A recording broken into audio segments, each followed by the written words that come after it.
Greetings, hoop heads, and welcome back to Jersey Jump Shot, your podcast that eats, sleeps, and breathes college basketball in the Garden State.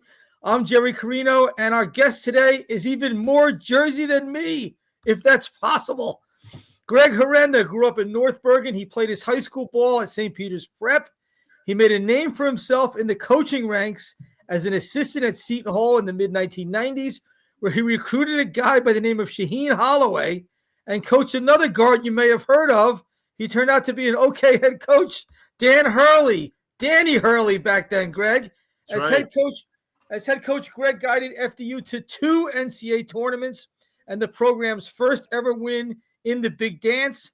He recently served as an assistant at Elon and is now moving into broadcasting as an analyst for Davidson basketball on ESPN Plus, as well as the co-host along with our buddy Dave Popkin of Crashing the Boards, a radio show about Jersey college hoops that can be found on Fox Sports New Jersey Saturday mornings. Greg, welcome back to your roots. Jerry, it feels good, man. I can smell the pizza and the meatball subs, and I'm getting money out of my pocket to pay some taxes just by talking to you. Greg, I literally just had a meatball sub for lunch half an hour ago. The kitchen probably still smells like it. It's amazing. It's amazing how late you are. Oh, God, that's great. That's great. So let's talk about what you're doing now, your career transition. You've always had a sort of a hankering for broadcasting, right? You hosted a show when you were the FDU head coach. You got the personality for it. Tell us what you're going to be doing now for Davidson, ESPN Plus, Crashing the Boards. What's on tap for you this season, Greg? Sure. Well, first of all, Jerry, thanks for having me, man. It's really good to see your face and be connected with you and all the great people in New Jersey. But I'm in North Carolina. I'm enjoying it. And, I had the Greg Herenda show at WFDU that Sean Morrison and David Langford just thrust upon me on my first year at the school. And I had no idea how to do a radio show, and it just evolved, and I loved it. I had Steve Clifford was my first guest. He was a good friend of mine. He was the head coach then of the Charlotte Hornets, and it evolved from there. So as I had that show for 6 years, so I loved it. Like no matter what happened in games, if we won or lost, bad practice or good practice, I would get into that studio and just be a different person. Because as you well know, coaching it's hard and it's laborious and it's a difficult, and I love that as well. But there was just something cleansing about talking to good people like yourself. And I had you on the show. That's right. I had everybody, Dick Vitale, UB Brown, 3 parts with UB. So I always had my New Jersey connections. But so now, I was at Elon for 3 years and loved it. My son graduated from Elon, has a degree. He's an accounting dude up in D.C. working for KPMG. So that's a great degree. And, I've just talked to a few people and got involved with the business. And literally the Davidson position opened up, and I saw it like it was like a help wanted ad on my phone. Got a number and all of a sudden I'm like, okay, I won't get this, but I'm going to just call. And sure enough, I called, and the next day they Zoomed me. And then after that, they called me back and they said, yeah, we want a head coach, and you're a local, and you've got experience. And here I go. And I did my first game the other night. DeSales University from Pennsylvania, Scott Koval, the head coach's son, is the point guard for Davidson. Right. And they played, and I did my first game, and I enjoyed it. Now, going back, I did 2 years with John Sterling. I did the Ivy League. Great story, Jerry. How about that? I did the Ivy League package with John Sterling. What happened was a good friend of mine knew that, and guess who was doing the games before I did it with John Sterling? It was Bobby Hurley. Wow. No one will remember that, but Bobby was doing TV. I found out from my Jersey connection that Bobby was bouncing.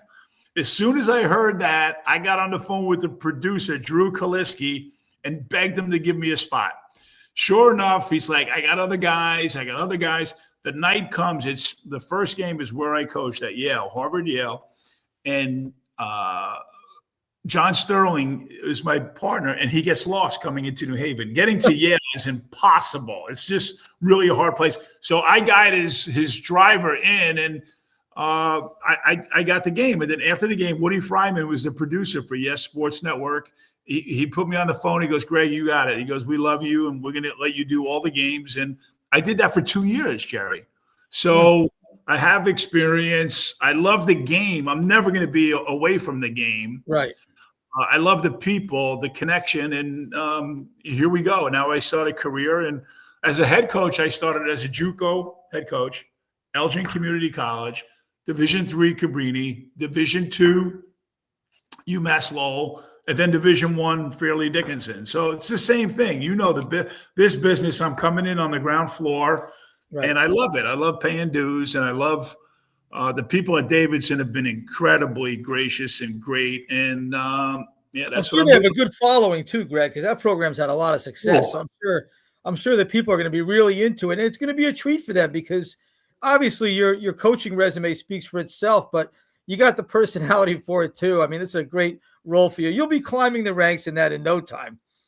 The great thing about this one though, Jack, is before I had to do it to make money and support my family. Now I'm doing it because I love it. And I think because of that, I'm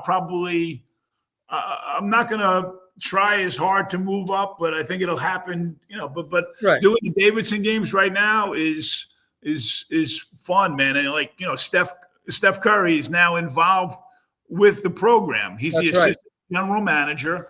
I think he's coming to like the December 28th game. They're in Charlotte. He'll be at the game. So and Davidson basketball. I know Bob McKillop from back in the day when he was the head coach at Lehigh over in Long Island. Sure. And now his son, Matt McKillop. I mean, I'm going to practices and I'm still learning. I mean, these guys run great stuff. They're really Bob's one of the best. Oh my God. I mean, many times he could have easily taken that St. John's job. Like he's a Hall of Fame caliber coach, and he's going into this the Southern Conference Hall of Fame this March, and so it's really I'm really happy, excited, and takes the little bit of the pressure off, so I can take a deep breath and enjoy the game and enjoy my family and enjoy beautiful weather down here in North Carolina. Good. Looking forward to hearing and seeing how that plays out, Greg. All right. I got local Jersey hoops questions for you.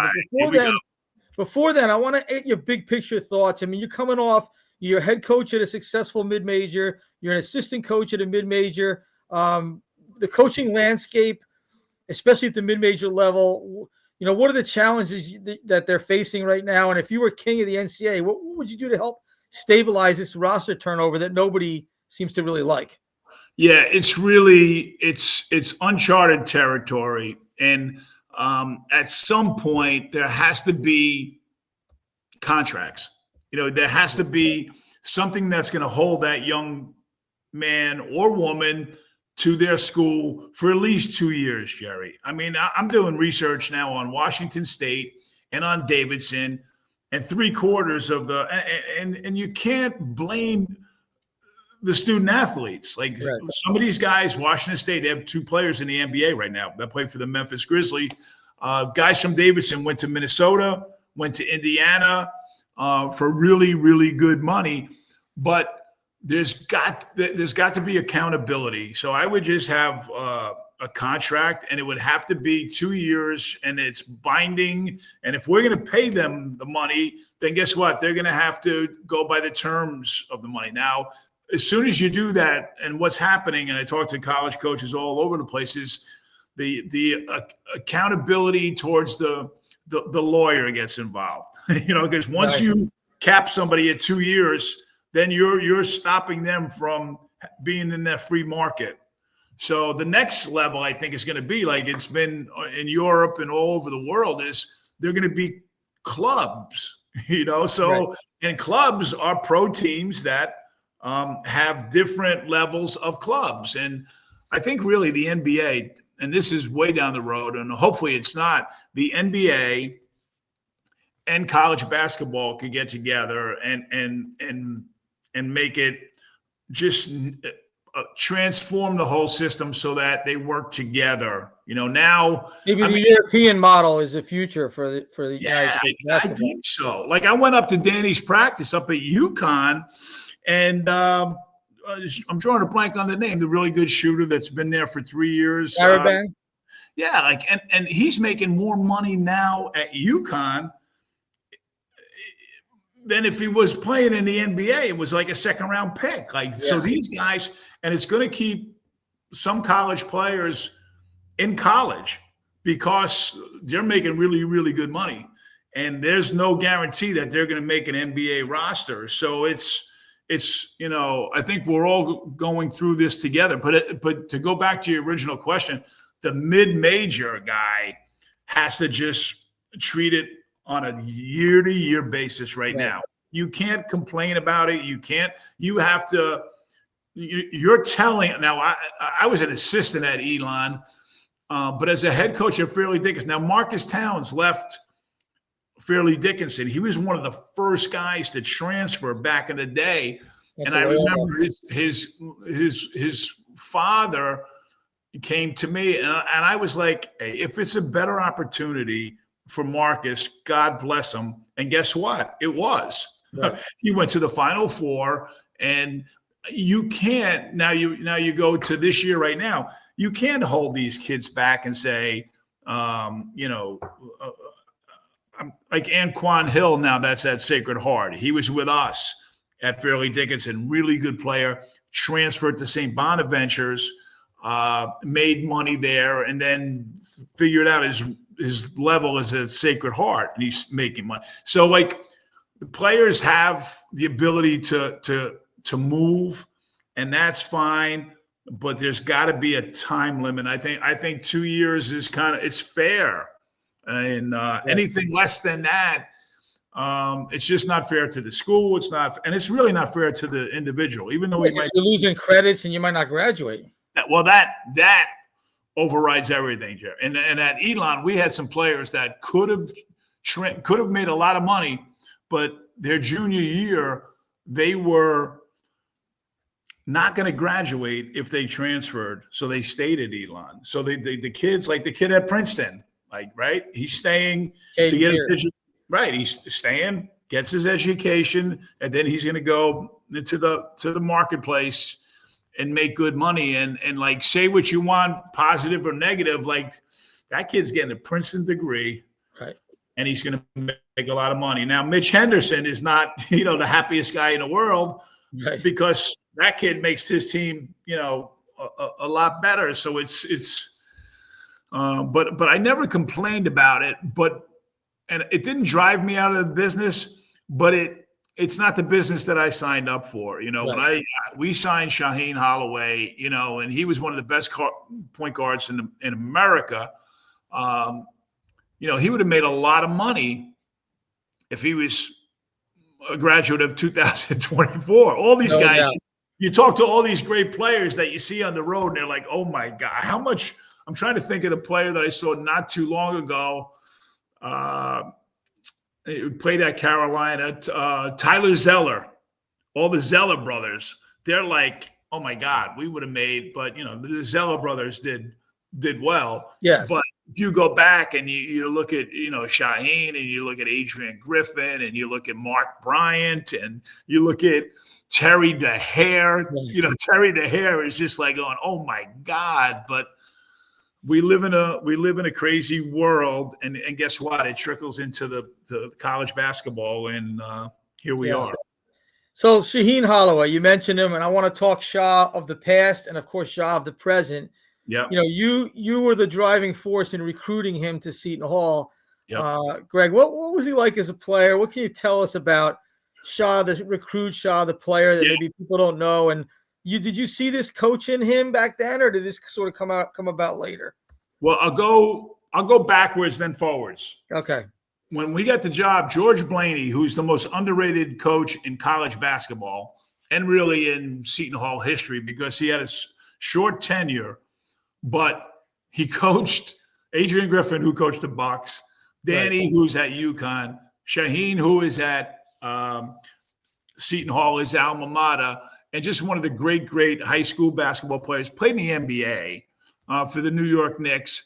So at the end of the day, Shah really liked Coach Blaney because he was quiet, reserved, right. And as Shah would say, he's a cool dude, man. He's a cool dude. And I'm like, oh, that. So, and I wasn't a cool dude. I was the active recruiter.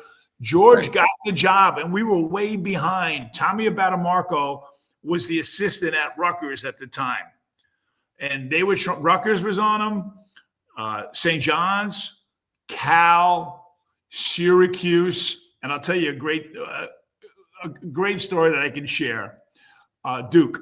Right. Mike Krzyzewski did a home visit with Shaheen. So, like, at that point, me and Shah were talking like we were brothers, and as we are today.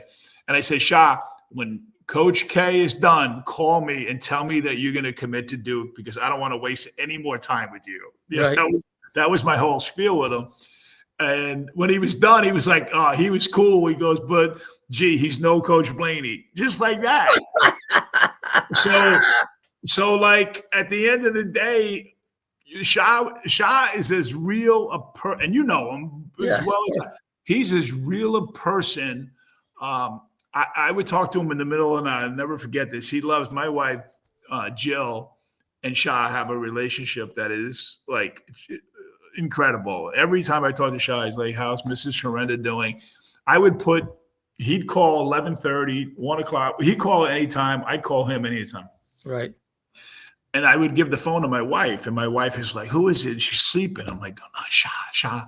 And sure enough, they would talk on the phone like we were family, So, and as a player, like he was such a competitive dude. In every drill, every game, he was a leader without. You didn't have to put a C on his chest. He was right. He was every gym that he ever went into, whether it was I saw him play everywhere. And back then it was St. Pat's against St. Anthony's, and the games were in Patterson Catholic. Timmy Thomas was on Patterson Catholic, and Jimmy Salmon was the coach. So it was, but every gym he walked into, he owned, and it didn't matter if it was Timmy or Ron Artest. And Shah did a great job of helping us recruit. Once we knew he was coming to Seton Hall, we almost got Ron Artest. We were close with Tim Thomas. Brian Lynch to this day, like, tells me, he goes like, I can't believe I turned you down. So, like, my roots back in New Jersey go Anthony Perry at Georgetown. Yeah, some big names. What talent. So some really, really good players. But Shaheen, whatever he was going to be successful at it. And I'll never forget, Jerry, most people don't know, he was an assistant coach at Bloomfield Tech. Right. That's where he started in coaching. Exactly. Nick Marinello was the head coach of Bloomfield Tech. And I remember going to the practice, and he was into every possession like it. And I'm like, Shah, you just number one, relax. These guys are not as good as you. And they're trying, and you have to just relax. But I remember saying to myself, God, if he gets a job, he's going to be relentless. And, sure enough, I coached against he and Grant and Kevin when I first got the FDU job. And I just noticed that he just had the look, Right. And then at St. Peter's College, I played against Shah twice. We got him, by the way, at Fairleigh Dickinson, and then he got me at St. Peter's. But you just knew that, like, when he was in a huddle, those kids, just like at St. Peter's when they made the run, and just like the team the other night against St. Peter's, he has a way of he's a magnet, and he has ultimate respect. And he gives it, and he gets it, and I'm just really, really happy. And he's got a tough job. Like, that's in that league, that, and it was always a tough job, right? Like PJ, that was a hard job. Sure. In '88, they got it done, but prior to that, I remember just seeing PJ on the road, and it's not Georgetown. It's not now Connecticut. It's not St. John's, but he's going to get it done. And that's Shah, you know him as well as anybody. You know how badly last year ate at him. Right. 7-win last place season. They've only played one game this year. They do look like a different team. Oh yeah. What do you think Shah will have gained from last year that will fuel him going forward? Not that he ever needed like fuel to the fire, but I think as a coach, I think losing is important. Like unless you have those Fortune 500 jobs, you're going to lose on certain years, and you're going to lose big games. And guess what? You either crumble or you get better. And I think Shah had a great run at St. Peter's. And everyone thought he was going to win every single game that he's ever coached. Yeah. And now you come to Seton Hall, and it's wait a minute, and that's how he beats UConn. Like he's not afraid, but on every single night, the deck is stacked against him a little bit. And now this year, people always worry about his teams, but this year I went to their practice, Jerry, about a month ago, and the point guard. I don't want to brag, but the point guard is a Merrimack guy. That's right, your alma mater. And I went right up to him afterwards and gave him the Merrimack hug. And there's been a lot of good players from Merrimack from New Jersey, and he happens to be from Philadelphia, but tough. The big kid, tough. It's like Shah's kind of, and there's an Elon player, Tawan Simpkins, has a chance, but they've got talent. And they've got his kind of guys. So I'm really excited for him this year. And I went to Georgetown's practice. I went to UConn's. I went to Seton Hall's. I went to Villanova's. I went to NJIT's. So I'm still in the gym, and I love it. And but Shah has a special place in my heart. I just can't root enough for him and Grant and all the guys that I've been around. I've been very fortunate, Jerry. You got a good coaching tree. We'll get to Grant in a minute. Quick word on T.J. Simpkins. You coached him at Elon. What do you think Seton Hall fans can expect? He did look very good in their opener. You know what? At practice, he was a little bit hesitant, and Shah was standing there, and I said, Tawan, I go, Shah, what do you think? He's like, well, I'm waiting. And like Tawan, we call him Tawan down here. Some people call him TJ, but Tawan or Wani, they call him. It was always, and his brother who's at Oregon, very, very go. And that day at practice, he was a little bit hesitant. So I think once he gets, acclimated to how Shaheen wants to play and how he fits, he's a wonderful kid. I mean, and number one, he's a lefty, and I love lefties. He's quick. Yeah. He passes the ball. He's gotten stronger. So I think he's got a shot.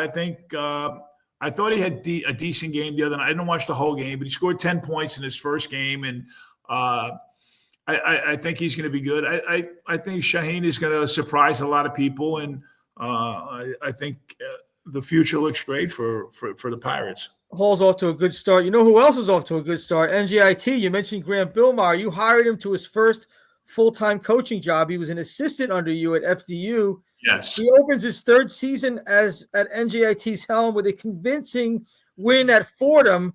What do you think of Grant's potential as a head coach and what he can do at NJIT, a place that, obviously has its own challenges? I mean, you hit it on the head. I'm very, very close to Grant, and Grant gives me way too much credit. Grant was on Kevin's staff as I guess a part-time assistant. He wasn't a full-time assistant. And then I called up Kevin, and I'm like, Kev, I want this guy. And Kevin was great about it. I've had so many great assistants, and no one is loyal as Grant, and you know it. I mean, he's loyal to Seton Hall. He's loyal to his family. But his loyalty to me, and I only had him for a year, but guess what? He brought me Mike Holloway and Darnell Edge, and both of those guys, their freshman and senior year went to the NCAA tournament, and in their senior year won a game in the tournament. And I owe so much to Grant, because without those guys, it's about players, but Grant helped me get, two really great ones. And now you can see the freshman that he has on his team. Now he's a great recruiter, and we can't not mention maybe the guy that's even more loyal than Grant. It's Pete Lapis, right, his assistant, who is Steve Lappis's son. So, but Grant is a tenacious recruiter, a hard worker, and someone that I go to their practice. I've probably been to, I would say, close to a dozen or more NJIT practices, and they're always the same, man. These kids come and play hard. They go at it. And now finally he's got some pieces there, and he had a few guys the other night that weren't in uniform, that were hurt. The freshmen come in, and I tell all my freshmen, I told Shaheen Holloway this, every freshman I've ever had, is don't wait to be great. Because the window, you don't know what your window is. So don't come in and try to blend. Like, Jerry, when you and I were kids, freshmen were like cleaning the locker room. You know what I'm saying? Yeah, now, carrying the water jug and all that. Exactly. Now, go get it. I'm going to give you every opportunity. And Grant's freshmen are really, really special. And his future is just, he did an incredible job at Seton Hall. He did an incredible job for me. He did an incredible job at Maryland, and he's going to do an incredible job at NJIT. He's in the process of it right now. So he and Pete, again, it's all about family, and that's what Jersey's about. Like, you don't, if you're in or you're out, and I'm not saying it's better than any other state, but guess what? It is. It is. No, because we're from there and we know everything's hard. Like everything, like here, I haven't parallel parked in 3 years. Huh. Look at you.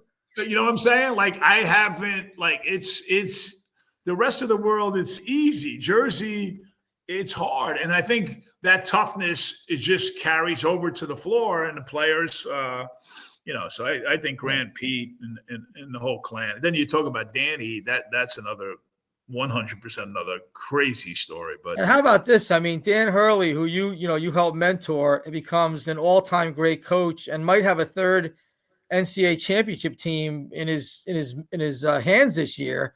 Right. You guys, there's no way, Greg, you guys saw this coming in the mid '90s, was there? No way.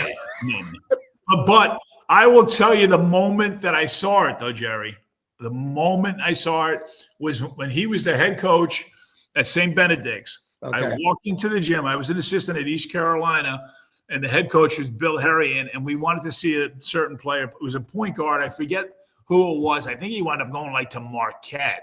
We were in Conference USA at that time, and he was doing form shooting with his team. So each kid was at the basket shooting 2-foot shots, then 4-foot shots. Then so Billy Herrian, the head coach, is like, "Hey, I want to see this kid play, man. What are we doing here?" And I'm like, "Danny is a coach." It hit me like it was like this guy. His practice was so detailed, and it was so good.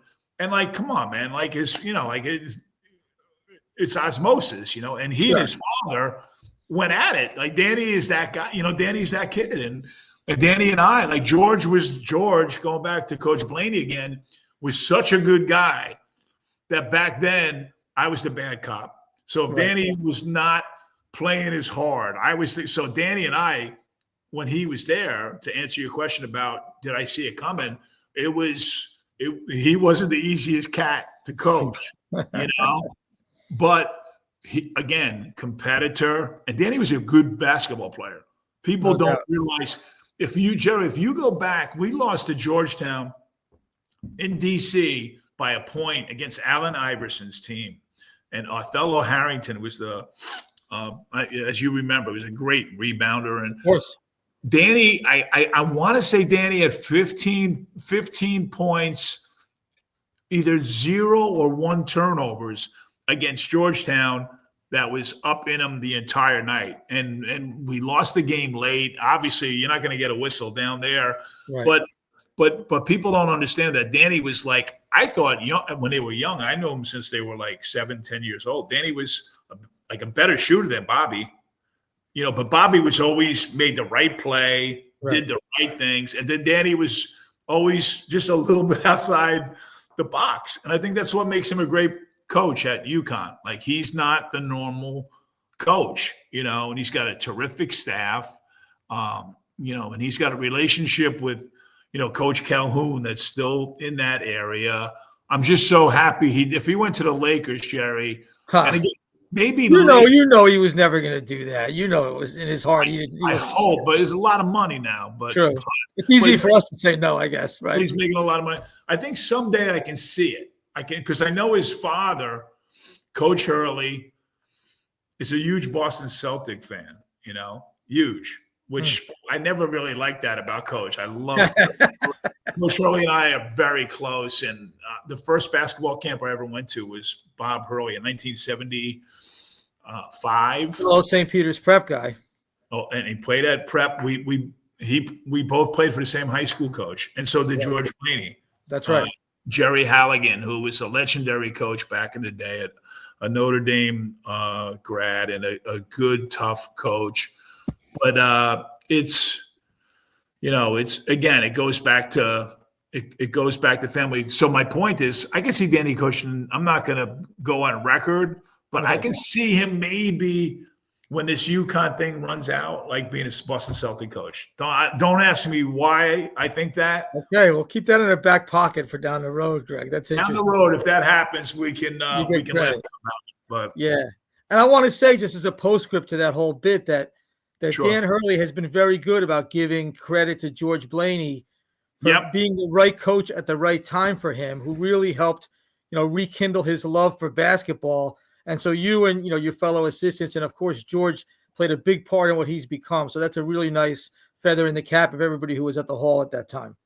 Bruce Hamburger was there. Darren Savino, who now is with Mick Cronin. That's right. But no, everyone was around. And to know Danny is to love him too. So I'm really happy. I saw him up at practice. He likes his team. Obviously, he's got a good team, and it's just great to see these guys, doing well. It really makes you feel good. One more thing for you, Greg. I appreciate the time. You run at FDU, 2 NCAAs, a landmark victory in the big dance. Looking back on it, what are your fondest memories from your time? I think it was nine years you were there. What's your fondest memory from your time there? Wow, I never, obviously the winning, but I think my staff. It's always goes. I remember PJ used to break down and cry when he talked about his staff, because they're so like Bruce Hamburger was the first guy that I hired.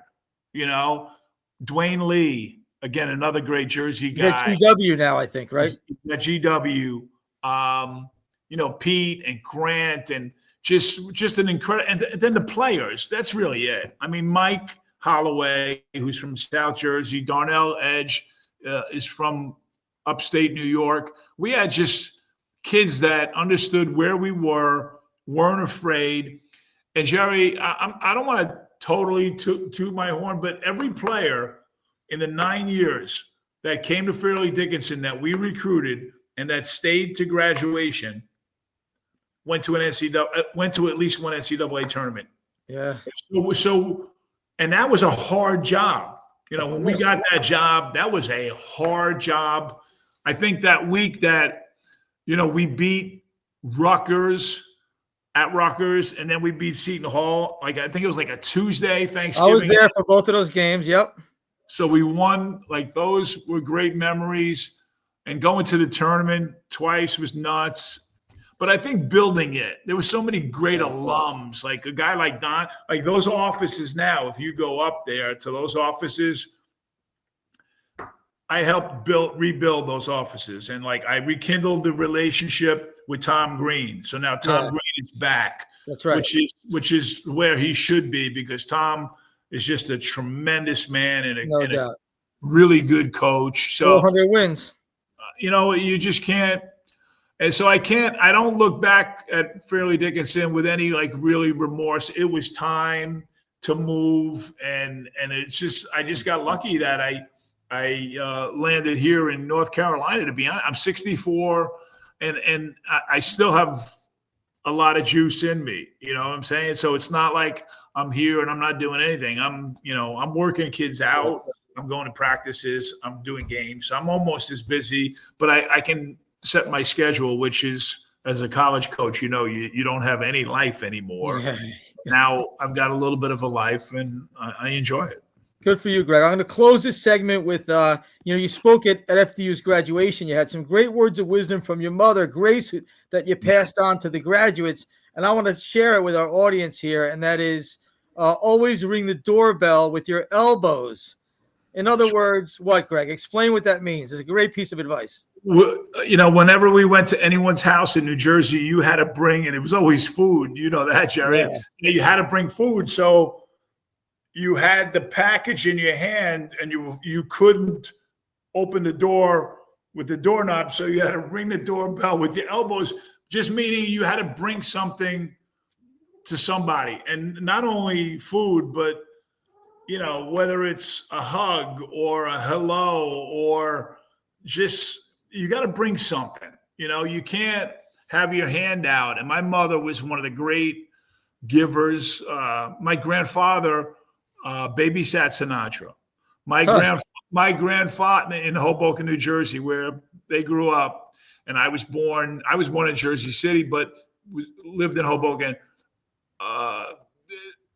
That's where it all started, and it's all about family. And my mother would have been proud. My father never played basketball, but he was a smart guy. That's why my son's smart. But I owe everything to my family and to the people of New Jersey, and I miss it. And I come back, and the next time I come back, Jerry, I'd love to say hello, and I'm sure that'll be at a basketball game. No doubt. That's great stuff. Greg, thank you. You came and brought plenty to the table today. You rang the doorbell with your elbows. As always, really appreciate you. I'll be tuning in or trying to catch you on ESPN Plus. And yes, when you do come back to the Garden State, would love to see you and talk some more. Greg Herenda, thanks for joining us on Jersey Jump Shot. Have a great season, Coach. You are made for broadcasting. You're going to kill it. I appreciate it, Jerry. Peace. All right. Thanks a lot to Greg for coming on. That was super interesting. I mean, really, if you love your Jersey basketball history, how can you not, love some of the stuff you heard there? Some great inside stuff into Seton Hall and Grant Billmeier and some of the terrific people who Greg has helped mentor along the way. All right, I'm going to talk now talk about some of the things. Just go over a few thoughts at the top of my head for the week that passed. Seton Hall. So we have a little bit of on their opener. Seton Hall. We saw Seton Hall blow out St. Peter's in the opener. So it's one game, right? It's one game against St. Peter's, and you got to take one game in stride, of course. But a couple observations from me real quick. One is Shah really seems to like this team. He just very positive in his mannerisms, very few criticisms afterward. And, knowing Shah as we do, he's always, even after wins, especially after wins, been critical of things that he would nitpick or thought stood out as being wrong. But really hardly any criticisms from him, really positive in his interactions with the players, with us afterwards. I could just see it in his eyes. Like he sees something in this team. So that was one thing that struck me. I love the full court press Seton Hall used. I thought that perfectly fits the personnel they have. Would like to see a lot more of it as the season goes on. I think it's going to be a big key to this team, manufacturing some points. So that was good to see them use that as a staple and not necessarily a change of pace. Really like the ball movement. Bud Clark, he didn't force anything. Last year we saw a lot of stuff forced with Garway Duell, a lot of dribbling around the perimeter aimlessly. Nothing without a purpose for Bud. I thought he did a terrific job of moving the ball through the air, finding the right guy. He was just the floor general, right? So he didn't need a lot in terms of to really score or like attack the zone, the high zone that St. Peter's presented. He didn't have to do that. And so made things happen, sort of with his brain. And that's what you really wanted from a point guard, to take what the defense gives you. So I like what I saw in his debut there. And, Najai Hines, and it's Najai, not Najay. We called him Najay in the post game, which was stupid by us. Najai is how he pronounces his name, but he does go by Jay also. So that's a little confusing. We'll get it. And listen, everybody's going to know this guy's name soon. Shaheen understandably wants us to take it slow with him. But I saw some Angel Delgado level potential. Now, they're different players, of course, and nobody's going to rebound like Delgado. But I saw Angel Delgado level potential in this guy when I saw Seton Hall practice last month and then again in this opener. It's early, but when you do this long enough, when a guy has it, and Najai Hines has it. He has superstar potential. And to have a big man at Seton Hall with that kind of ceiling is really tantalizing. So it's going to be a lot of fun to see him going forward. Those were my takeaways from the Hall and St. Peter's. Rutgers, again, one game against Rider. Oh, and so I just want to mention about St. Peter's. They lost the game, obviously, decisively. They do need more from Bryce Eaton. Bryce Eaton's a good MAC level point guard. He was a really good freshman for them last year. He barely played in this game. He got a technical foul and got the hook. And he was pretty much overmatched. But I think for the MAC, for St. Peter's to do something in the MAC, they're going to need him. And I think when he's on the court doing his thing, they'll be okay and competitive in that league. Rutgers against Rider. Dylan Grant has to lead. That's the biggest takeaway I got from that was that Dylan Grant has to lead. He in the second half, when he did start attacking the rim and getting out on the break and sort of just playing with some mojo, like I'm the guy, this is my team. There was definitely a difference for the way Rutgers scored and handled things on the offensive end. So he was the guy last year. We saw a lot of potential in Dylan Grant. He had just flashes. He was behind several options for Rutgers last year, but you could see the flashes. You could see the go-to guy potential. I think Rutgers is going to need 30-plus minutes of that from him every game for them to be, able to be as competitive as they want to be in the Big Ten. And so we saw some of it last night. I'll be looking for more of that going forward as the non-conference schedule unfolds. Dylan Grant. So decent start, but more of that from him would benefit Rutgers, that aggression. Felt really good for Tariq Francis, who I know, he caught a lot of flack from the online world when he signed in the spring. Too small, this level's too high for him. His metrics were bad, but you had to view things in context of all he had to do for an NJIT team that was not very good last year.